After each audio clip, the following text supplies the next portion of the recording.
Hello. मैंने आपको बताया था कोलिगेटिव प्रॉपर्टी। आप इस बुक से इस पैरा को ज़रूर एक बार चेक करिएगा। कोलिगेटिव का मीनिंग क्या बताया था? को मीन्स टुगेदर, लिगेयर मीन्स बाइंड। मैंने क्या सिखाया था कि अगर किसी वाटर के अंदर, किसी भी सोलवेंट के अंदर आप कोई सोल्यूट ऐड करते हैं, non volatile solute that can not be vaporise, तो सोलवेंट का वेपर प्रेशर क्या हो जाता है? कम। मैंने बताया था सिर्फ सरफेस के पार्टिकल वेपराइज होते हैं। अगर वहाँ नमक या कोई दूसरी चीज़ आएगी तो वो भी तो उस जगह में सर्वाइव करेंगे, रहेंगे, तो वाटर के मॉलिक्यूल सरफेस पे कम हो जाएंगे, तो वेपर्स कम बनेंगे, तो वेपर प्रेशर क्या हो जाता है? कम। और इसी के साथ बॉइलिंग पॉइंट बढ़ जाता है, फ्रीजिंग पॉइंट घट जाता है। ये क्यों? क्योंकि ये सारे एक दूसरे से लिंक्ड है। ये सारी चीज़ें किस पर डिपेंड करती है? आप कितना सोल्यूट डाल रहे हो, ना कि इस बात पे कि आपने क्या डाला। मैंने बताया ही था। तो अब हम 1 बाय 1 पढ़ेंगे कि ये क्या है। फर्स्ट मैंने क्या बताया था? Relative lowering of vapour pressure. Second बताया था depression of freezing point, increase in boiling point, osmotic pressure. ये चारों अब हमें 1 बाय 1 पढ़ना है, और जैसे ही हम पढ़ेंगे ना, चैप्टर ख़त्म हो जाएगा। ओके, तो 2-3 डेज़ में हम इसे कवर करने की कोशिश करेंगे। आज मैं पूरा फर्स्ट टॉपिक करा रही हूँ, relative lowering of vapour pressure. Right, शुरू करते हैं। देखो ये क्या लिखा है? Relative lowering of vapour pressure. ठीक।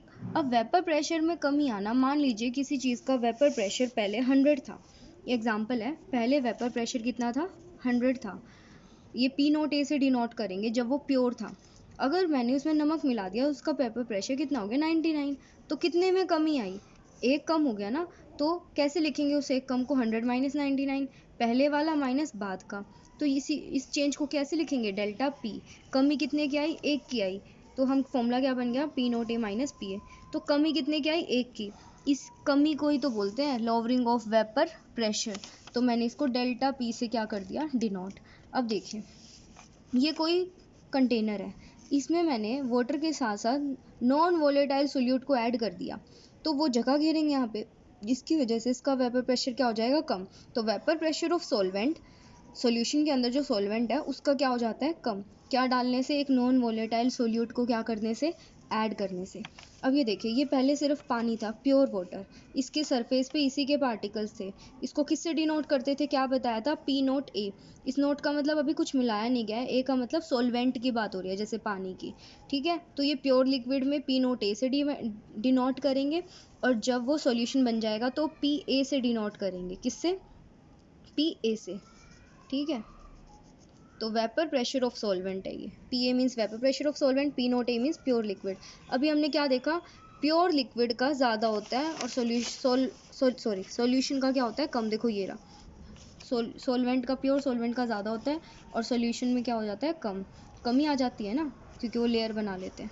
तो देखो, डेल्टा P को हम किससे डिनोट करेंगे? P0A माइनस PA, मतलब 100 माइनस 99। बिल्कुल उसी तरीके से। अब PA का एक फॉर्मूला सिखाया था मैंने, अभी उसको एक बार याद करा देती हूँ। PA का फॉर्मूला क्या होता है? यहाँ देखो, रोल्स लॉ नहीं बताया था कि अगर आप किसी दो लिक्विड को मिक्स करते हो, तो किसी भी एक लिक्विड का वेपर प्रेशर किसके डायरेक्टली प्रोपोर्शनल है? मोल फ्रैक्शन के, कि सॉल्यूशन में एक कंपोनेंट कितना है, जितना ज़्यादा एक कंपोनेंट होगा उसका पार्शियल वेपर प्रेशर भी क्या होगा? ज़्यादा। अगर आपको रोल्स लॉ नहीं पता तो पहले रोल्स लॉ वाली वीडियो देख लेना, क्लियर हो जाएगा। और मैंने फिर ये बताया था P इक्वल्स टू P0। ये P क्या है? जब वो सॉल्यूशन है, सॉल्यूशन में किसी एक कंपोनेंट का वेपर प्रेशर, मतलब वेपर्स का। और P0 क्या है? जब वो प्योर था। ये चीज़ हम यहाँ पुट कर सकते हैं। ये देखो, PA का फॉर्मूला खोल दिया हमने, P0A इंटू में XA। देखो ये रहा, कुछ भी चेंज नहीं किया मैंने, बस इसका फॉर्मूला खोला, P0A इंटू में XA। फिर XA का फॉर्मूला क्या होता है? 1 माइनस XB, मोल फ्रैक्शन का सम 1 होता है। मैंने अब इसका फॉर्मूला खोल दिया, कुछ भी नया नहीं किया। इसको एज इट इज़ कॉपी करो, इसको इससे मल्टीप्लाई करो, इसको इससे मल्टीप्लाई करो, तो ये बन जाएगा हमारे पास। ये दोनों क्या हो जाएंगे? कैंसिल। तो डेल्टा P का फॉर्मूला किसके इक्वल आ गया? P0A इंटू में XB। अब डेल्टा P का फॉर्मूला क्या था? P0A minus PA। तो ये लिखा हमने P0A माइनस PA, इसको नीचे लेगा, ये आ गया। तो ये हमारा फॉर्मूला बन गया लॉवरिंग इन वेपर। ये ऊपर वाले टर्म को बोलते हैं लॉवरिंग इन वेपर प्रेशर, और इस पूरे को बोलते हैं relative lowering of vapour pressure. ध्यान रखिएगा, ऊपर वाले को क्या बोलते हैं? लॉवरिंग इन वेपर प्रेशर। इस पूरे को क्या बोलते हैं? Relative lowering of vapour pressure. ठीक है, इसको कट कर देते हैं। नेक्स्ट, अब हम क्या देख रहे हैं? ये पूरी चीज़ सोलवेंट की बात हो रही है। और ये किसके इक्वल आ रहा है, एक्स बी के, ना कि एक्स ए के।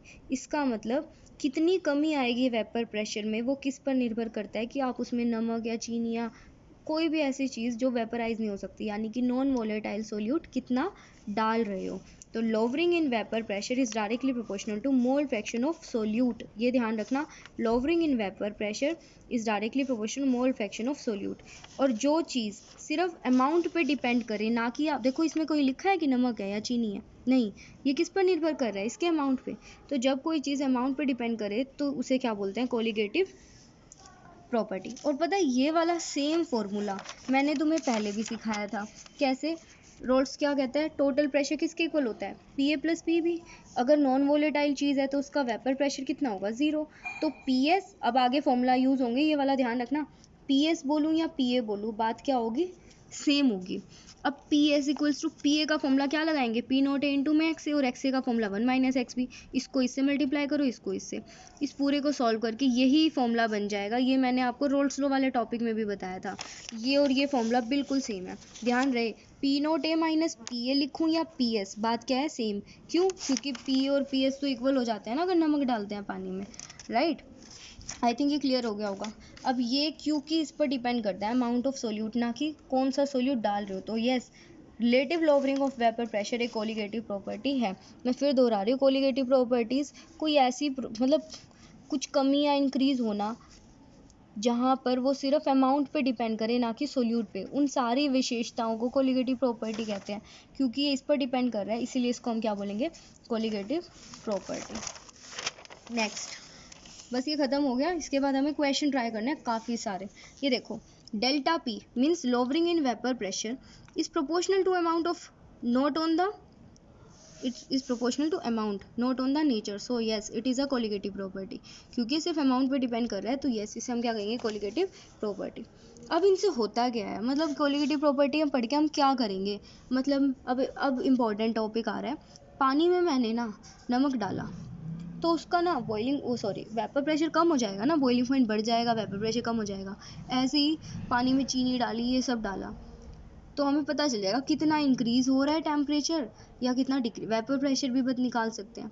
तो इससे होता क्या है, मान लीजिए पानी में हमने किसी ने जहर मिला दिया, कोई अजीब सा जहर या कोई अजीब सा फॉर्मूला मिला दिया नदी के पानी में, तो हम क्या करेंगे, उसके सैंपल का बॉइलिंग पॉइंट या फिर वेपर प्रेशर निकाल लेंगे, ठीक है। तो कैसे ना कैसे करके ना हम ये पता कर सकते हैं कि वो जो चीज़ थी ना वो क्या थी, यानी उसका अगर हम मोलर मास निकाल लें, उस, मान लो किसी चीज़ का मोलर मास 180 है, तो आपके माइंड में थोड़ा सा स्टिक कर गया ना कि वो चीज़ ग्लूकोज हो सकता है। ऐसे ही अगर किसी अननोन सैंपल में आप उस जो भी उसमें सोल्यूट मिलाया गया है उसका आप क्या निकाल लो, मोलर मास, तो आप अंदाज़ा तो लगा ही सकते हो वो क्या चीज़ हो सकती है। फिर आगे टेस्टिंग वगैरह करते हैं।